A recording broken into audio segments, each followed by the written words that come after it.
Have seats.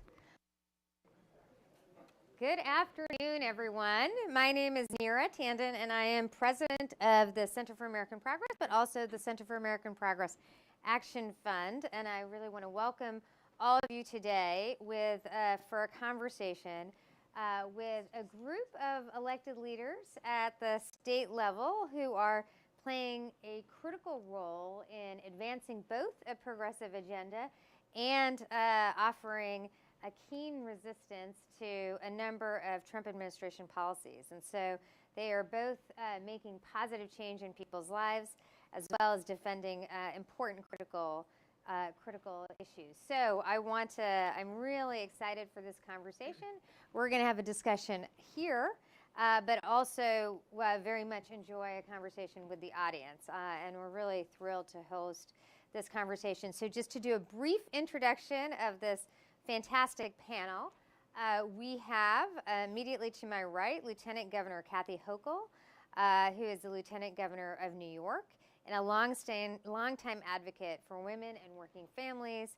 And as chair of New York's Regional Economic Development Council, she's helped spark tremendous growth across the state and has had a particular focus on economic development in upstate New York as well. Then we also have Lieutenant Governor Garlin Gilchrist, who is focusing on technology and innovation and a whole range of issues to advance social justice for people throughout Michigan. So we welcome you here, Lieutenant Governor Gilchrist. We also have, to my further right, Lieutenant Governor Bethany Hall-Long, who is a trained nurse who has spearheaded Delaware's efforts to confront substance misuse and address mental health issues.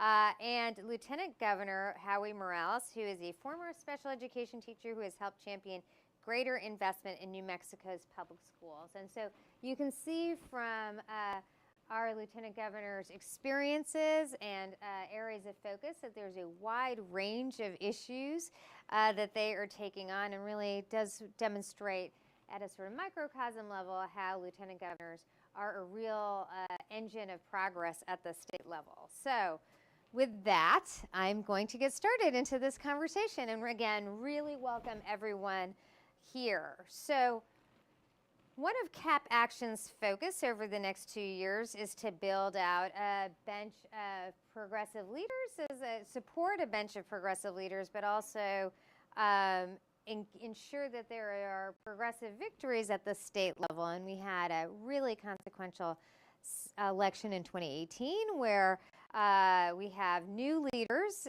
across the country and a fantastic group of diverse leaders across the country. So I want to ask each of you really what got you started in politics and what made you want to run for executive office. And I might just go from the opposite end first to have the discussion. So Lieutenant Governor Morales, do you want to just share with us what made you get into this business? Absolutely. And I want to first of all thank you for allowing me the opportunity to be here. Looking and seeing what public service has meant to me as a student growing up in rural New Mexico, and what education has meant. You see, I come from a large family. My dad had 15 brothers and 4 sisters. Wow. So you can see how easy it was for me to get reelected as a state senator.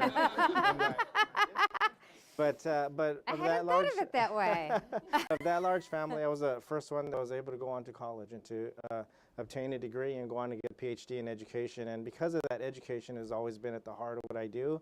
I didn't like the policies that were taking place with No Child Left Behind, and then what we've seen that's further taken place with the reforming of education and the corporate movement towards that. Mm-hmm. And I wanted to make sure I was in a place that can provide policy and guidance from a practitioner's point of view. So that was my start in politics, but it's grown so much since then, and I appreciate that opportunity. But just in a short summary, when you look and see the investment that we have in the country and in our state, it really begins with education.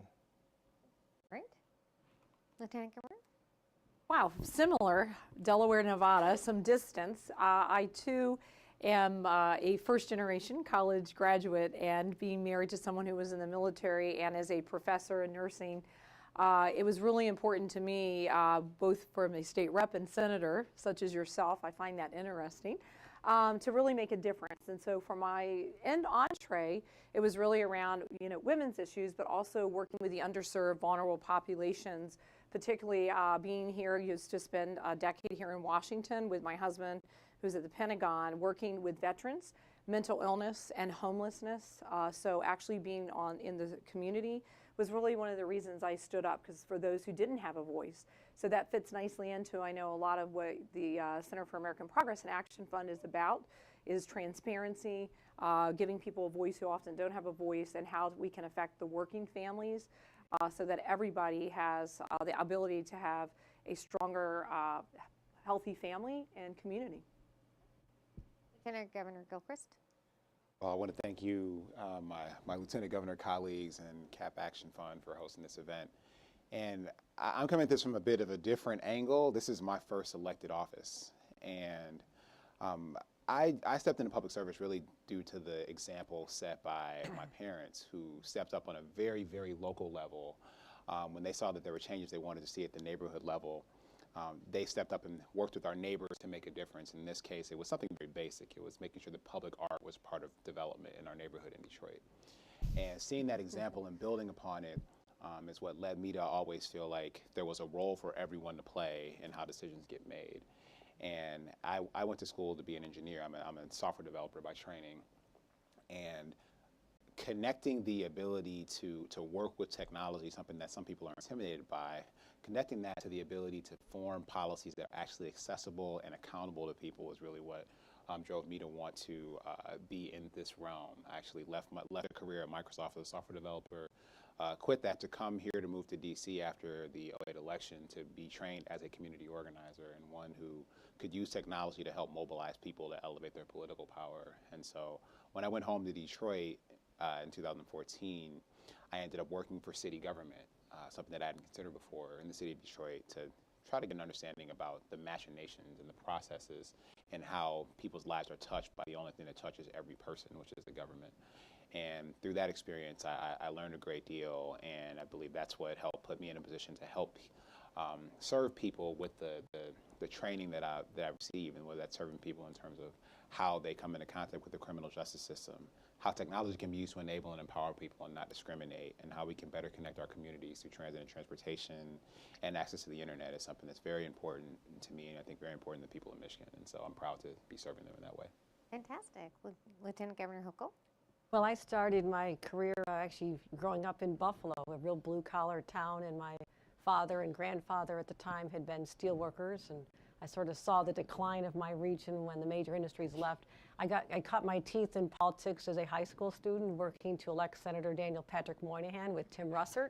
You may remember some blasts from the past. Wow. And so Tim taught me how not to write a press release, because he would take his pen and scribble out everything I wrote. But I did eventually get better, and eventually went to law school, Syracuse University Law School down here, and had the privilege of working for the senator as a counsel on his staff, and worked on many legislative issues like immigration reform, campaign finance reform, the drug problem that was so prevalent back in the 1980s. So I was able to cut my teeth as a staffer on these issues, and never intended to run for office myself. I was always the behind-the-scenes person on policy, but moved back to Western New York and saw a lot of decline in my community, and was always fighting something, going to town board meetings, challenging this, and trying to stop the Walmart, and protesting ExxonMobil, and every cause there was I jumped on. And I finally decided I could do more on the inside instead of staying on the outside. So I ran for local office 14 years, 4 years in county office, served a term in Congress, and I always appreciated the representatives from CAP coming and giving us our morning caucus briefings. And I was there this morning with my former colleagues, and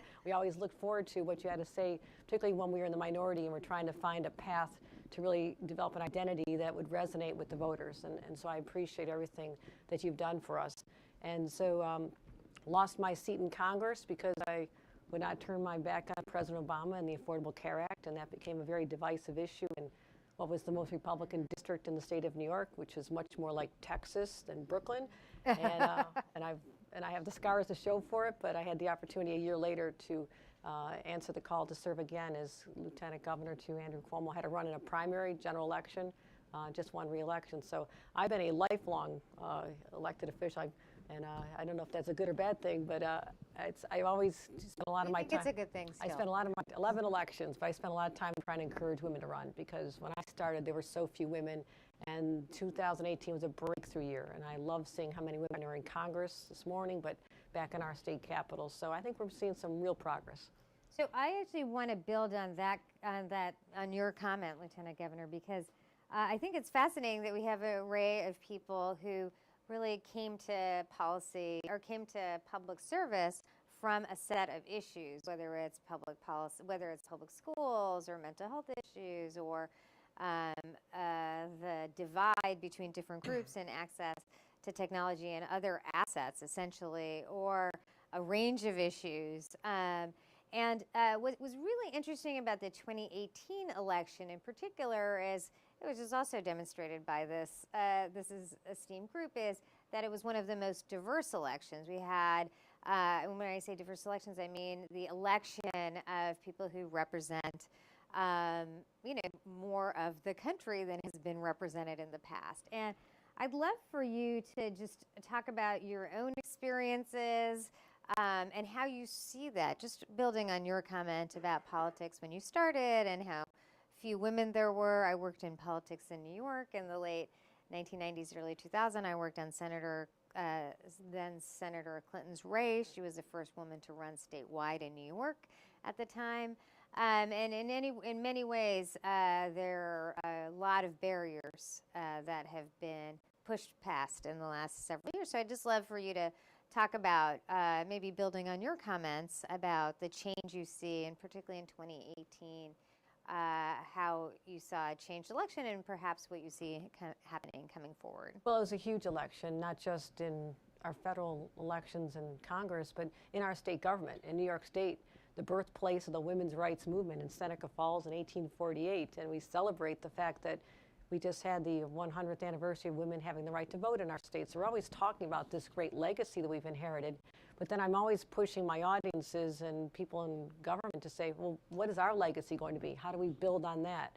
What are they going to say about us 100 years from now, like we honor the suffragettes and the early fighters? So I think we have a moral responsibility to do everything we can to open more doors for women, particularly women of color who've been disadvantaged by policies because we have not had their voices at the table. And I'm seeing now in our state capitol, we now have 33% women. Sure, that's good, but I think we should be about 60 or 70 to make up for lost time here. It's just my own observation. And I go around the state, and as Lieutenant Governor, I'm constantly out there engaged with my local communities all over, and I have a chance to recruit people. I will literally sit in a diner, and I can talk the waitress into running for office. By the time I'm done, they're convinced they need to run for office. I'm that good because I've done it so many times. And I know all the reasons women don't run. I know the 4 reasons they don't run. They don't have child care. They don't want to raise money. It's not ladylike. Nobody likes to raise money. There's a culture where you're still the only woman in the room, which a lot of women don't want to be part of that. And just their own lack of confidence sometimes. So I go out and just use my life story as someone who was not going to be an elected official, but I realize I'm in a position to make a profound difference in people's lives. And I tell everyone, you need to be involved, because what the decisions are being made affect you and your family, your education, your child care, whether you have paid family leave, whether you have an increase in minimum wage, whether you're addressing issues like maternal mortality, in vitro fertilization. I mean, there's a lot of issues that only women will talk about when they're at the table. And that's what I find so exciting, is we're finally at a point where we have a critical mass in Congress, in our state legislatures, because of so many women being elected. And I think that's the formula for success for the Democratic Party. When I look out at my caucus on the Republican side of the aisle, when I'm presiding over the New York State Senate, it's all older white men. I look over here, I'm so happy, I smile. I was like, these are a lot of women of color, very diverse ethnic and religious backgrounds. And this is America. America's on that side of the aisle, and we just need to tell that story, and that is the key to winning elections again. Embrace candidates who look like the rest of America. Can you add to that, Lieutenant Governor? Absolutely. I think that it's not a coincidence that when you had, when the electorate was more broad, and more diverse, that the leadership is more broad and diverse. You know, people want to see themselves reflected in leadership, and it's empowering to be able to vote for someone who you feel speaks to your experience or you feel can empathize with your experience. And that certainly, I believe, was true in the state of Michigan, where we had the largest voter turnout that in 2018, we had the largest voter turnout that we've had in about 54 years. And we have a more diverse state Senate because of that. We have a more diverse state House because of that. I'm the first black person elected to an elected office in 30 plus years, and the first one from Detroit in more than 50. Statewide? Statewide, yes. And the first one from the city of Detroit, the largest city in the state, in more than 50.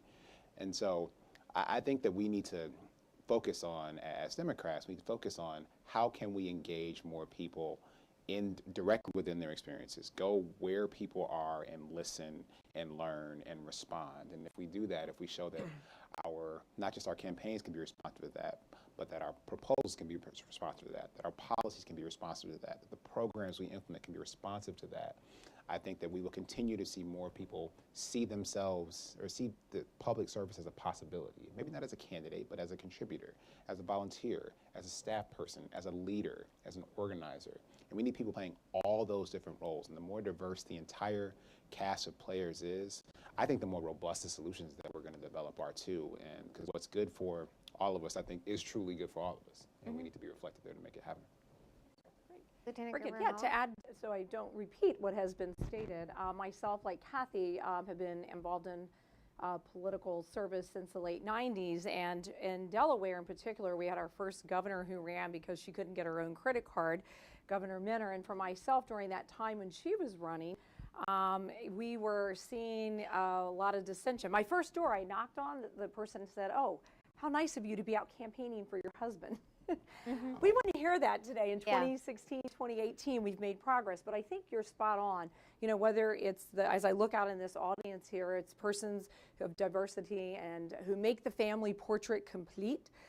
We are seeing that there is that strength in making change, and whether it's contributing to policy, running for office, and it really is about celebrating. I have to pick on Roshan in the back with the DLGA. When we started this initiative to get together, there was just a handful of us, and I joke that among the Democrat lieutenant governors, we could fit in a phone booth.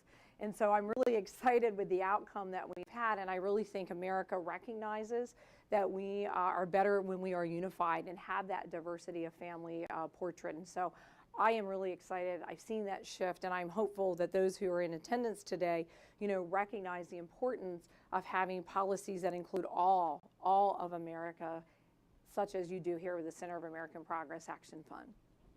Yep. And I appreciate the question as well. It's inspiring, and what 2018 election showed us was the possibilities. I look back and see being raised by a mother who just had a high school education and was a teacher's aide, and the work that she did to help shape the way for me. And as a parent of a 10-year-old daughter, it was inspiring what we saw in New Mexico. And in New Mexico, I believe for the first time in the country that we had back-to-back female governors who were elected. We won every single statewide office, from our governor's office all the way down to our state treasurer's office.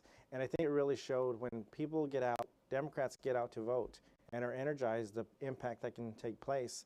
We also saw in New Mexico that we sent one of our first ever Native American congresswoman, in Deb Haaland. And we, for the first time, elected a female Hispanic Congressional District 2 representative in Xochitl de Small. It's exciting to be part of the team with Governor Michelle Lujan Grisham and myself as being the only Hispanic governor, lieutenant governor combination within the country. And so I think that this is just a representation of what the rest of the country can really learn what New Mexico was able to do in 2018. And that was just reflective of this last legislative session that we just completed to really show the progressive impact and policies that we were able to push through in 60 days. Great. I'm going to do one more broad question and then ask a few questions individually, and then we'll open it up to the audience.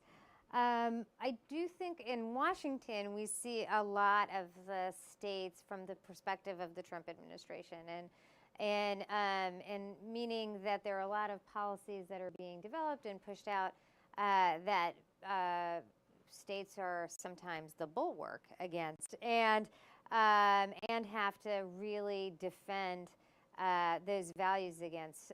So I wanted to just ask you, what is the work that you're doing, or how do you see states, and your state in particular, as a bulwark against the sort of conservative assault on a lot of issues, whether you mentioned your race over the ACA. We just saw yesterday night that the Trump administration is refusing to defend the ACA in court, meaning that their position is that the entire ACA should be repealed, even though we had an entire congressional debate about that, and it was not able to get that done. Now they're looking to the courts to accomplish what they couldn't do in Congress. So I wanted to ask you, just as you're, some have been in office for a while, some are new to the lieutenant governor position, and I'd just like to ask how you see your role and the state, your states as a oppositional force to some of the things happening in Washington. Excellent question, and this is something we deal with every single day in the state of New York. We look and see what the Trump administration has done to hurt people, and then we try to fix it for at least our own 20 million people. And I often give speeches like I feel bad for the rest of the country, except for those in progressive states, because we are able to continue to do things to try and thwart what he's trying to do. Let me give you some examples. We are suing to stop offshore drilling on the coast of Long Island. It's a big issue for us. We have our own very high green energy standards and clean energy standards. We've teamed up with other states. When the president walked away from the Paris agreements to have very robust standards to protect our environment, we said, well, if we team up with X number of states, we represent 40% of our nation, and we can adhere to those ourselves. Gun safety laws. We have the toughest gun laws in America in the state of New York. And thank God we've had a reduction in gun crime, and we're making great progress. We just passed some more legislation to protect women or people who've been take away guns from domestic abusers. I mean, common sense, background checks, common sense, a lot of things we're just doing. Increasing the minimum wage, the most generous paid family leave program in America is in our state. The day doesn't go by where we don't find some opportunity to undo what they're trying to do. And we will codify basically the state exchanges under the ACA and make sure that we have a guarantee that pre-existing conditions are covered. So that's what, having been in Congress and now in state government, literally I was asked this morning by my colleagues, oh, you want to come back?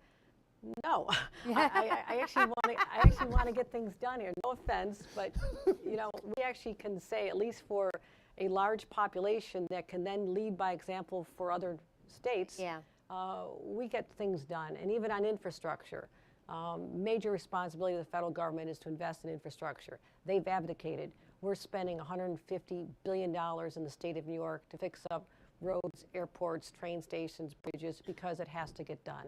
So we feel, the governor and I feel, a really strong responsibility to lead the nation, get it right for our segment of the population, and hopefully the rest of the nation will step up, whether it's passing gender, being one of the first with marriage equality.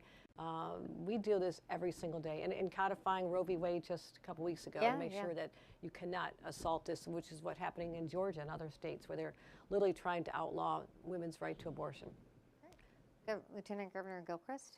Well, I want to be very clear and very direct that I believe that the epicenter of the pushback to the policies that people don't want to see from the Trump administration needs to happen in the state of Michigan. And we want to continue to build the ability to respond to those policies accordingly. And an important way to do that is by, again, engaging and mobilizing as many people as possible. Our record turnout in 2018 was not good enough for 2020. And so we need to mobilize more people, connect with more people, converse with more people. I think what's also important, and I think what's part of the frustration that's happening in Washington that people see is it's the embodiment of people not being able to trust the government. Mm-hmm. Like just looking at someone or a set of people who are consistently misleading or just straight up not telling the truth. And so one of the ways that we're trying to govern differently in Michigan is by actually being honest, which sounds very revolutionary, I know. But just saying, look, there are challenges that exist.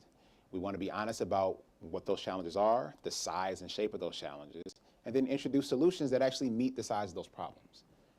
Because in Michigan, so we started our budget process as an example, and the biggest question that we get about our budget proposal is, okay, well, are you going to spend the money the way you say you're going to spend it? Because for longer than I've been alive, people have been lied to about how tax dollars are going to be allocated. So we're trying to introduce a budget that is clean and transparent and clear about how money will be spent. This does not sound like rocket science. You don't need engineering degrees to understand this, but apparently you do need that to be honest. And that's what we're trying to demonstrate, is by being clear and forthright and showing this is how governance can look, this is how it can function, even working in the context of a divided government like we are in the state of Michigan. We have a Republican-controlled legislature. We believe by being clear and upfront with people and with our legislative colleagues that we can actually get things done on behalf of people. And that is a different way of governing than what we have seen from Washington. And so, you know, the states continue to be laboratories for democracy, and that's true in Michigan. And I think every person, let me just say this, every person running for president needs to come to Michigan and take a look at it. They need to see and talk to people in the state of Michigan and understand what's important to them, and because what's important to them will resonate, I think, across the country. Wow, combining what has been stated, Delaware, like New York, very progressive state, one in which we are very proud, I think, to have led a lot of the initiatives, some in court as well, with environmental protection as well as gun rights and protection and control, safety for individuals. But to me, it comes down to what you were building on is an issue of trust. And in Delaware, we too have all statewide elected Democrats, only one male, our governor, all female. And we recognize those distinctions, and what it is the unity. People want someone they can trust. We do not have policies in our state that do not negatively affect working families. We are not a state that protects billionaires. We are a state that looks at equitable tax policy and finance policy. And, you know, whether I was a member of this House or the Senate, a great relationship with our congressional delegation here in Washington, and I think we work as a team, and we are so proud last year to have also codified women's rights and to make sure that all persons have that equal opportunity. And unlike our president and the administration, we will go to great lengths to provide equity to persons who may not have a certain documented status, and I know that probably ties over into your state as well. And so I'm really proud of Delaware being that beacon of initiatives that are really addressing every single American and beyond skin color, beyond gender. And I am so proud that we really do have that strong force of Democrats unified working together. In New Mexico is interesting. I shared just the successes we had in 2018 and the vote that came out to make a huge difference, but it still is very much a rural state and still very much a conservative state. Even though we've traditionally been Democrat, you can see that there was a definite split this year, but we were able to manage to pass tremendous legislation. We passed an energy bill that is going to make sure by 2050, New Mexico is 100% renewable, which is huge in a state like New Mexico. We were able to pass through the universal background check as far as on guns, which is also was a battle because of your rural and your urban divide. And I think that when you look and see the minimum wage, we went from $7.50 to $12 statewide minimum wage. This is a real commitment to make sure that we're protecting people, the working class people of the state of New Mexico, making sure that our tax structure is going to be in place where the higher earners will pay their fair share, and ensure that we're not putting the burden on those that work for minimum wage. Now, we also see that there's a lot of work to be done in New Mexico. And with the tremendous majority that we have in the House, in the Senate, it's not such a clear-cut case. And so when you look at women's rights issues and reproductive rights, we didn't get legislation that would protect women if Roe v. Wade was turned. We didn't get other types of legislation that we wanted to get through simply because there is that divide, but I believe that with the continual support that we have, it's going to be key. Now, it's interesting on the messaging that's out there. We come from a state for 8 years was ruled under a Republican governor, who drove us to 50th in education, 49th in child well-being, who dismantled our behavioral health system. But with the rise of people primarily from rural communities who are very much Trump supporters, saying that our state is going down, our state is being driven down because now we have Democrats in office, I believe that it's important that we share that message of where we've come from and the changes that we're making to ensure that we're never in that place ever again. Great. So I'm going to ask just each one of you a question or two about your specific focus and then move it really to the audience. And we are joined by some other lieutenant governors, so I'd love to just have you give some thoughts as well as before we go to the audience. So I wanted to ask you, Lieutenant Governor Hall-Long, you presented a 3-year action plan recently on how to confront substance misuse and other mental health illnesses across Delaware. I'd love for you to just talk about that challenge, because that series of issues, as well as opioid abuse, has been an issue that's really racking numerous states, almost every state. And what can we at the federal level and what can other states learn from what Delaware is doing? Wow, how do you do 3 hours and 30 seconds? Professor in me, show and tell. Have to have my props, right? I'm very pleased. I know a number of the states and other lieutenant governors who are present have been struggling with the opioid epidemic, and that is a symptom of underlying mental health disorders and not just injuries and prescriptions of Percocets.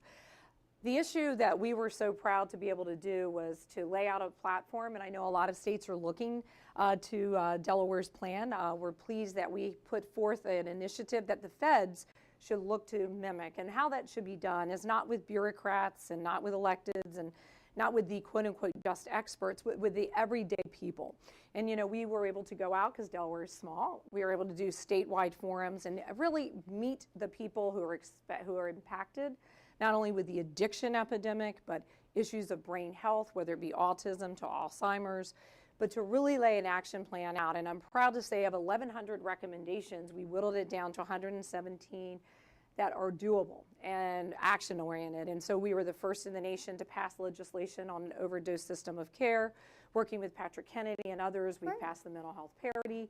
And the feds, I think, really could, we put a lot of money, but really getting it down to the grassroots community level and really having that approach. Because again, it's not just about whether you believe in medical assisted treatment in your prison population or you're addressing an issue in education, but it's also about having a plan in place that resonates with the districts that you represent and the communities, and that helps people recognize stigma and reduce stigma. Mental health should not be treated any differently than when you have a friend with cancer or asthma. Yeah. People run and bring food and they address issues. When it's mental illness, they kind of turn their back and want to run the other way. And so we're proud to have the plan of action. The other quick thing, so that you can hear from others, we were able to work with the Pew Charitable Trust. Our report will be coming out this week.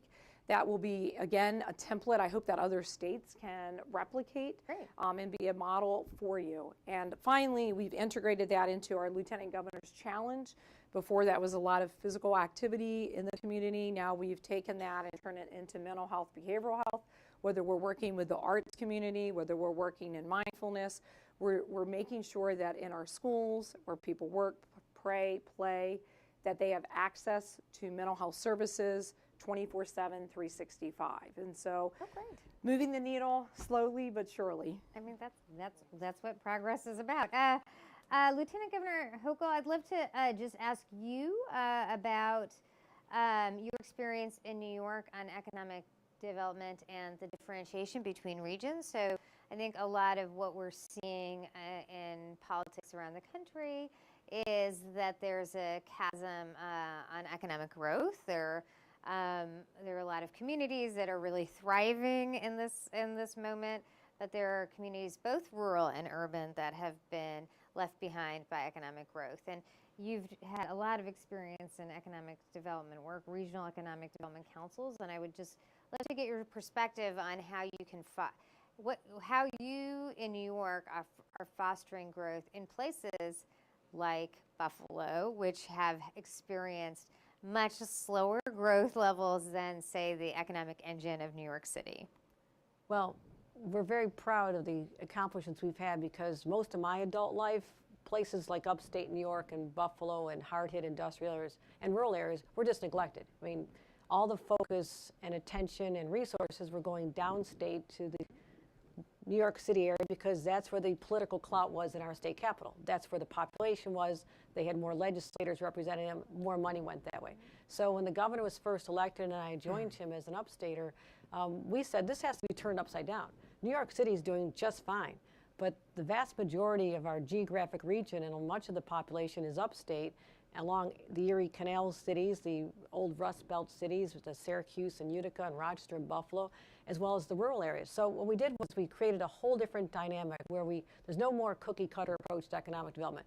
We will identify 10 regions, ask the counties and the communities to work together to put together their plan for economic development. And we will fund it, but you have to meet certain benchmarks. For example, how are you assisting with the underemployed? What are you doing with people where English is not the first language? How are you helping veterans, people with disabilities, new immigrants, people who've been recently incarcerated? We identified all the hard to hire people and said the economic development strategy in this region has to address those concerns as well. And we think that's been very successful. So we've put $6.1 billion towards 7,300 projects in the last 7 years in upstate New York. I have been to more events with new jobs being created, more ribbon cuts, a lot of ribbon cuttings, but it's paying off. In a place like Buffalo, which was at the bottom of the heap in terms of people's psychological feeling about their positive and how they felt about their community, it was dead last of our 62 counties. Now it is tied with Manhattan in terms of confidence about the future because of targeted investments in cluster industries as well, identifying different strengths. Rochester with Eastman Kodak, photonics, Syracuse drone technology, tourism in the southern tier, the Adirondacks, manufacturing. So we don't treat every region the same. Every area is different, but all comes down to what we can do to target strategic growth in areas where we can bring back more jobs, because you solve a lot of social problems with the dignity of a good paying job, and that's been our focus. And so it's been very successful, and I'm really excited to have other states replicate this approach, but it takes money and investments and a willingness to make a change. Fantastic. Lieutenant Governor Gilchrist, I wanted to you referenced this earlier about your experiences. You served as Detroit's first ever Director of Innovation and Emerging Technology and are now in this role. And I wanted to just get your comments on how those experiences, how do you see those experiences shaping your agenda going forward in terms of particular issues like broadband access writ large, but also, how we can better have a criminal justice system that is more just for all? Sure. So the experiences that I've been blessed to have, I think, have taught me how to solve problems and solve them in different ways and have different approaches to that problem solving. And I think one of the core challenges that we're trying to solve is removing barriers to opportunity for people, removing the impediments, the things that prevent people from being able to do what they want to do and be who they want to be in our respective states. I mean, I want everyone to be able to imagine a future where they have a place in the state of Michigan, not just to live, but to thrive and be happy and successful. And so, I mean, they can move to Delaware if they fall in love with people in Delaware, that's fine. But if they, wanting to make sure that people can see a path for their future. And what that looks like is, making sure that people can actually have exposure experiences. So when we're talking about connecting everyone to the internet, this is an issue that affects people in cities and in rural communities alike in the state of Michigan. The sort of broadband access at home, that adoption rate, the percentage is essentially the same in the city of Detroit and in the entire upper peninsula of the state of Michigan. And so one of the things that I've been very encouraged by is in conversation with my legislative colleagues, those who represent those more rural districts, and they tend to be Republicans most of the time, are very interested in making sure that people and their constituents have access to the internet, because the internet is access to tools and training, and we're trying to put in place programs that can enable people to receive certifications after high school so that they can be prepared for the jobs of today and tomorrow, and sort of removing those sorts of barriers. But another thing that prevents a lot of people's access to opportunity is the fact that our criminal justice system, tends to criminalize people for being poor, tends to criminalize people depending on how they look and sort of the activities that happen in their community, regardless of their even level of engagement with those activities. And so we need to rethink that system, and I think a systematic approach that looks at how do we reduce people's contact with the criminal justice system in the first place? How do we ensure that people are treated like human beings when they are in contact with that system, either as a person who has committed an offense or as a person who is staffing and taking care of someone who's committed an offense? Because we have had a significantly disturbing challenge of corrections officers, having significant struggles with PTSD and even committing suicide in the state of Michigan once they have served those populations. And then finally, how are we preparing people for success when they come out? How are we removing barriers to jobs and training and education programs for people? How are we actually preparing people when they're on the inside? Because people are hungry to work when they're incarcerated. We need to recognize that humanity and partner with institutions to make that happen. And so, you know, I'm trying to use everything that I've been prepared with and prepared for to address those challenges head on, and to be clear about how important they are, and to recognize that every person, you know, in our state deserves to have a chance at being who they want to be. And even if you made a mistake, or because you were born somewhere where a lot of people didn't have access to the internet, that doesn't mean that you shouldn't have that opportunity. So how do we connect our communities in a better way? By doing those things, we can lead to more opportunity for everyone, and that's something that I'm very excited about. Fantastic.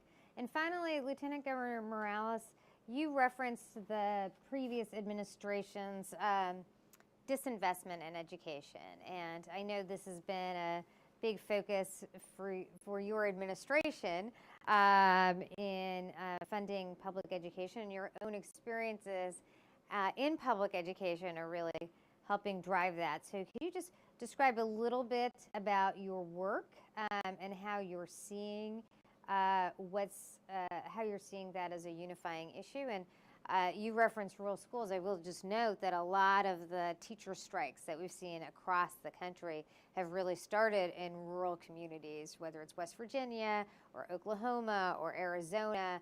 It is the disinvestment in rural schools that have also fed a lot of the anxiety on these topics. So love for you to discuss that, and then we'll just go to the audience. Absolutely. And earlier I shared my personal story with education and why that's so meaningful to me. For far too long, we've been told that we need to reform education, when the reality is we need to transform education. We don't need to further standardize it. We need to individualize it. And that's the approach that we're bringing in the state of New Mexico. New Mexico just lost a landmark lawsuit and basically saying that we are insufficiently funding our students. So $500 million, new dollars, was infused into our public school systems this last legislative session. While that may not seem like too much in other states, in New Mexico, that's a game changer. Specifically, those dollars go into at-risk students, special needs students, students that come from the high poverty areas, and seeing the impact that we can have to truly raise the bar in the state of New Mexico. We've shifted away from the corporate approach to funding a test system that is so expensive but doesn't give those educators the tools necessary to make the improvements. We've invested in our schools. We've invested in our educators. For the first time in many years, our educators will see a raise of 6%. And I'm not just talking about teachers. I'm talking about custodians, bus drivers, educational assistants. All those involved in the education system are educators, and we value that and we respect that. When you mention strikes that have taken place across the country, New Mexico has been through a whole lot these last 8 years, which has driven us down, as I indicated, to 50th in the nation. But things are changing. And you see that there's the value, the respect, and the appreciation for educators. So all those educators across the country, come to New Mexico. It's a new day. We need you in the state, as we have over 740 teacher vacancies as we speak. And we want to make sure that we can continue to push to show that New Mexico is going to lead in all we can with education. That's fantastic. We do have some lieutenant governors if you wanted to add any comments to the table, or we can go to questions and come back to you. Oh, they're not raising their hands. And I know they're not a shy bunch, so it's so odd. But we'll start with questions right over there. And if you can identify yourself, that would be fantastic. And we're trying to get to as many questions as possible. So I'm Marcia Keener, a retired federal program analyst. And I have a question. Today's docket on the Supreme Court has a gerrymandering question, could be a landmark case.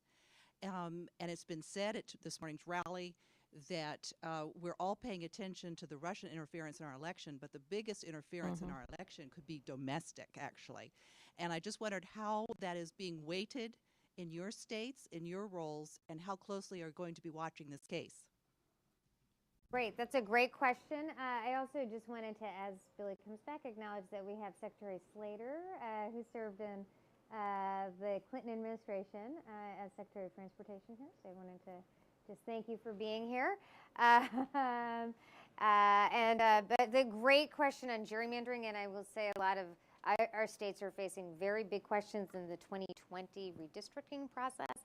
We have a range of fantastic governors and lieutenant governors to address that. So. Sure. So this is a really important question. It's been an important thing in the state of Michigan. Actually, I think the most inspirational grassroots political effort that I have ever seen or read about, and I'm making what may be a hyperbolic statement, was this completely volunteer-driven effort called Voters Not Politicians in 2018 in Michigan. Yeah.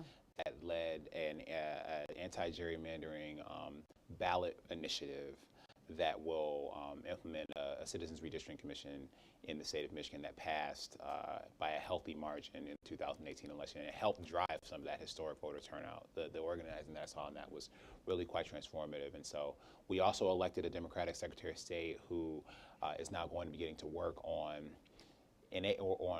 implementing that ballot initiative. And that grassroots effort is continuing to work to continue to hold those elected officials accountable that they are now going to be working on a whole range of issues. So it really was a power building exercise.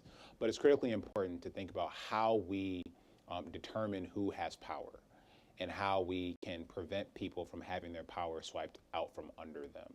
So this is something that's really critical in Michigan. I'm really proud that the voters in Michigan stepped up in record numbers to address this issue. And I really think that, and I really hope that, this court case goes our way. And I also hope that those sorts of efforts really pop up in other states. There are so many states that Michigan is going to learn from that have implemented these citizen redistricting commissions to learn what's worked and what hasn't. And I'm really hoping that we're a leader in this going forward.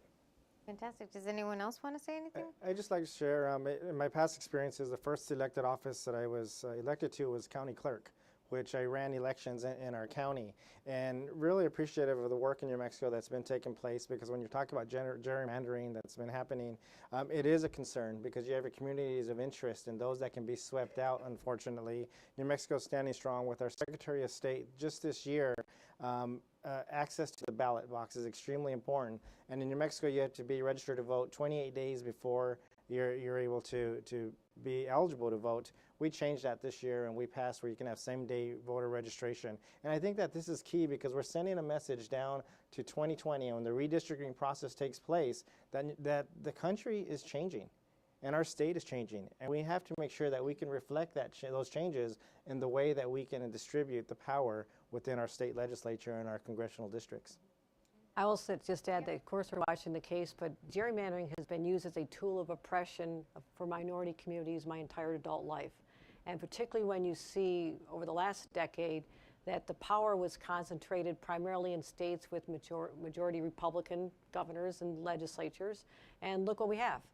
They drew lines that are impossible to overcome.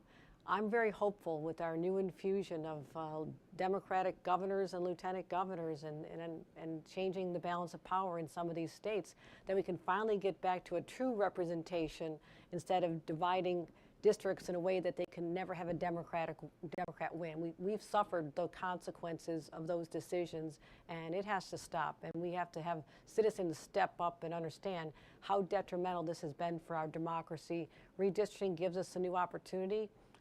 I'm collateral damage as a former member of Commerce in a district that was drawn to be even more Republican. If it had been done fairly, it would have had more of an equal balance of Democrats and Republicans, because in my judgment, that's when you actually get people working together. That's what California did with their Citizens Commission, and you had different policies where you had to have Republicans who are used to representing the rural areas actually have to deal with some urban issues as well. And if they want to get reelected, believe me, you're listening to the other side. So in my judgment, that's always been a way we can break down a lot of the gridlock as well. But it takes change at the leadership at the top of the states, because they're the ones with the pens in their hand and we're drawing the lines. And I would only echo that as well, having been in the minority as a rep and majority in the state Senate, how important those pens are. And the final little ancillary sidebar to this whole conversation, not directly with gerrymandering, because I think they have covered it all, but I want to give a shout out to those of you who are helping us with the census. In my state, I am leading the complete count, so I'm giving a 30-second shout out. Every vote matters, not every vote. Every child needs to be counted. Every person needs to be counted. And that's a real challenge for many of the states. So those of us who are leading complete count, which I think a number of us in the lieutenant governor's role are leading, that's an important ancillary subject. That's a great point. We had a question here. Good afternoon, Governors. My name is Jay Dick. I'm with Americans for the Arts, and I'm actually not going to ask the question about why the arts and culture is valuable to your state. I know you thought me. I live in Virginia, and so we had elections. We have 19 elections, and so in 17, our House of Delegates went from almost supermajority Republican to 51-49, and it actually would have been 50-50, but we drew lots because there was an exact tie. So it'll be interesting to see what happens in 19. My question is, in that interim, the Republicans in the House and the Senate realized, hey, something's going on here, and they actually decided, hey, expansion of Medicare, yeah, we'll support that. This question's for all of you, but maybe for those that work with a different party or the Republicans in your legislature. What have you noticed that the Republicans are now more likely to work with you on, given the area that the population is voting on? I think that's most relevant to you. Yes, sure. A little relevant to you, too. So the biggest issue area with that has been criminal justice. The first bill introduced in our Republican-led House of Representatives in the state of Michigan was a bill on civil asset forfeiture. We have a bipartisan coalition of legislators are working toward legislation to raise the age for treating juveniles as an adult. And a number of other issues are coming forward. And I was really excited about that, one, because it's important. And I talked about that being a barrier for access to opportunity for people. And two, because it happens to be an issue that I care very deeply about and want to work on. And so being able to have an opportunity that may perhaps have been unexpected to work on that issue is a moment that we need to seize. And I think there's been a kind of unique national moment on that issue as well. And so I certainly am looking forward to working with a number of my other lieutenant governor colleagues who are working on this in their respective states as well. I think we have a chance to get a lot done for people that will directly and positively benefit a number of communities in our respective states and could open up possibly an opportunity for millions of people. I think we have time for one quick question. We'll go over here. And this will have to be our last question. Sorry, this is kind of, well, I'll try to keep it short. So just staying on the topic of voting, I think that what concerns me about the next election, and probably you too, is that we've had the spread of voter suppression tactics and laws passed, and you know, as soon as the Shelby County decision came down. So one thing in particular I'm concerned about is felony disenfranchisement and what you all are doing, because you know, the states differ on what the laws are, and I think Michigan's the only state, I did some quick research, that automatically restores after incarceration voting rights. So if you want to have a diverse electorate and, you know, that can take part, well, obviously we need to get these people the right to vote again. Do any of you all have that? What do you see as your role in that? Fantastic question. Actually, and we could also have our Lieutenant Governor from Illinois reference that, since she's leading an initiative.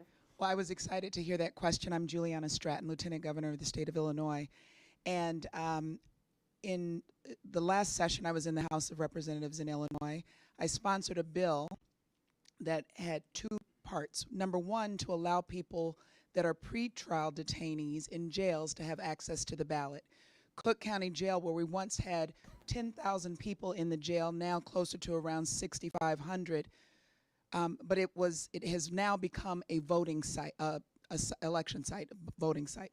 So the other part of the bill said that when people exit our correctional centers or facilities, that they would also get some information letting them know that their voting rights have been restored, because that's also the case in Illinois. The last administration issued an amendatory veto of that portion of the bill, oddly enough, because that was not the controversial part of the bill. We've now brought that bill back, Senate Bill 2090. It's an initiative of the Lieutenant Governor's Office. We're working with a number of advocates and others to make sure. And just to give you a sense of the scope, out of the 13 million people, 4 million in Illinois have felony convictions on their record. And there are about 20,000 people who are being held pre-trial. So when we think about disenfranchisement, that is exactly what this is. If we do not make sure that people know that they have the right to vote, which many don't because of misinformation, and secondly, if we do not make sure that in county jails that we have access to the ballot. So we're working on that. It's moving through the Senate now, and we're hoping that it can be signed into law this year. Fantastic. And then would anyone like to add? Other states have initiatives. I know many of us in the legislature in our previous hats have looked at our timeline, and it's shrinking, thank goodness, with those with felonies. I think in the next election, I know Florida isn't in the room, but that is going to be a big player, I think, in 2020 now that they've restored rights. But thank you for mentioning that. It is an important issue because they did vote to the restore rights, but then the Republican legislature is trying to undermine that initiative. So I do think that is a good reminder that there is a concerted effort to use felony disenfranchisement as a power grab move, essentially, and we have to be ever vigilant in every state. Right. And did you want to add anything on that? And I just wanted to quickly add, and I appreciate the work that's being done. I think there's a lot that we can learn in this of what's taking place, and I think that when you look and see the actual practice of voting, I believe there is that intimidation and that fear for many people, particularly from communities that I serve, simply because people have never voted or they never got out there. And so I would encourage as much as we can to continue to promote voting at the younger ages, whether it's Take Your Child to Vote Day, programs that we can really implement, because it's not necessarily just about the next election, it really is about the next generation. And by incorporating all that we can do and those that are able to vote now and those that will be soon voters, that we pave that pathway.